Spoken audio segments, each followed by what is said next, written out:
Hi, it's Craig again. So, I'm making a series of videos, just docking them out. That's why I'm wearing the same shirt. If you're watching some of these videos, like, wow, does he ever change his clothes? I swear.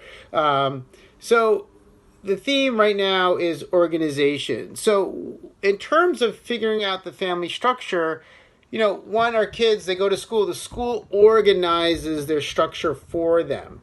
Now, just because the school has a very specific organizational system, it doesn't mean it translates to home. So don't think like, oh my God, my kid, they have homeroom, then they have this, and they have that. I need to have exactly mimic that. No, not at all. What you really need to focus on, and sometimes parents aren't really sure, because they may not know the ins and outs of what the kid's doing academically. They may not know the developmental norms of what's expected. And that's hard. It's a big burden placed on parents. Fortunately for myself and the professionals that are associated with my companies, we know that stuff. So it's one less stressor for us.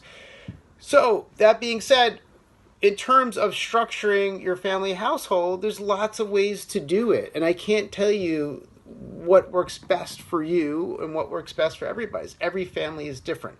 What I can tell you is what I've been doing this week with my 6.5-year-old. And again, this doesn't mean this will work for you.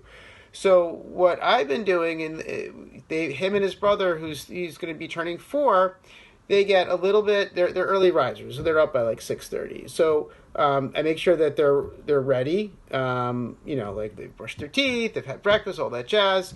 And then once they're ready, by 8 o'clock, between 8 and 9, they get TV time together. Okay, that gives my wife and myself a break, which is huge. We need breaks as parents. And then around 9 o'clock, fortunately right now we still have a babysitter who's in our building. She comes at 9. And then from like 9 to 10:30, I'm doing work on my computer. And then I'm helping my son, who's almost 7. And I'm actually giving him work. So we're working on, he's in 1st grade. So what are the most important skills that you should be working on for 1st grade? We just got the content from his school, which is going to start next week. So I know exactly what those skills are. So because I'm a trained professional. So we're working on his decoding skills. We're working on his spelling skills. We're working on his reading fluency. We're working on his math skills, addition and subtraction.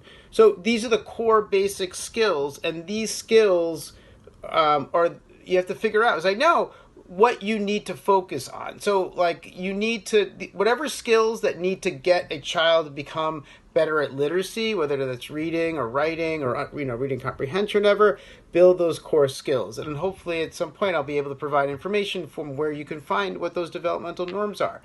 For math, we're working up, he knows his number line really well. He knows basic addition and basic subtraction, trying to make it more automatic. And I've seen actually a lot of growth just in this week with his math skills.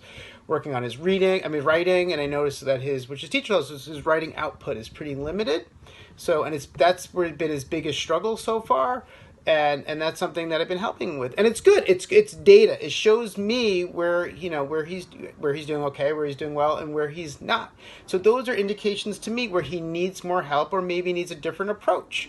So today we both got a little frustrated because I tried to break down a task for him, and he was still having problems with it. But again, instead of trying to get mad at him, it's just information for me that I need a different way to tackle it. And then I had my wife step in. And she had some really great techniques, and it worked. And that was data. Like, wow. So she took out her phone, and it was basically he had to write about something he does at school with a friend, like something play-wise he does with a friend. So my wife took out her phone, and she wanted him orally to say what he does. And then he took out some scrap paper and tried to write it out. And then when he answered the question, he had to practice the verbal rehearsal. He did some brainstorming with my wife actually before that, which I skipped that step. And then he wrote it out.